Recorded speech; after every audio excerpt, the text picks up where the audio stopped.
Hello' everyone, কি খবৰ? আপোনালোকৰ ভালে আছে নিশ্চয়।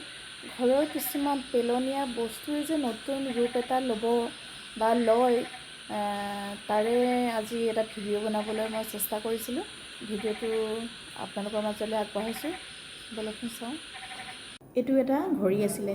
ইয়াত মই ছোৱালীজনীৰ ফটো লগাই ধুনীয়াকৈ ফটো এলবাম বনাই দিলোঁ। এইটো দেখিছেনে? এইটো হৈছে এটা ঘড়ী। এইটো কোনো ফটো ফ্ৰেম নহয়। এইটো কেইবাবাৰো বনালোঁ আৰু মই বেটাৰীও লগালোঁ। তাত মানে একো ভাল নহ'ল। সেইকাৰণে মই ভাবিছোঁ তাক পেলাই দিয়াৰ সলনি মই যদি নতুনকৈ এটা ৰূপ দিওঁ, গতিকে ভাল লাগিব। তাকে নতুন ৰূপটোত মই কি কি দিছোঁ চাওক।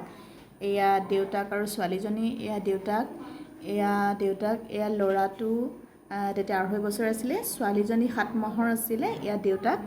এই একদম মানে আপোনাৰ 2007 চনৰ যিটো মানে ফটো আছিলে, তাকে এলবামত মানে অকণ বেয়া হৈ গৈছিলে। মই ইয়াত ধুনীয়াকৈ থৈছোঁ। এলবামতনো কোনে চাব, আজিকালি এলবাম চাবলৈ কাৰো সময় নাই, কিন্তু ফটো কপি এনেকৈ থোৱাৰ লগে লগে চায়ো ভাল লাগিব, সিহঁতৰ মনবোৰো ভাল লাগিব। আমি সৰুতে এনেকৈ আছিলোঁ নেকি, সেইকাৰণে মই এনেকৈ বনালোঁ। গতিকে আপোনালোকৰো যদিও এনেকৈ কিবা মানে পেলনীয়া থাকে, আপোনালোকেও এনেকৈ চাবচোন, নিজে এবাৰ গঢ় দি পিনি।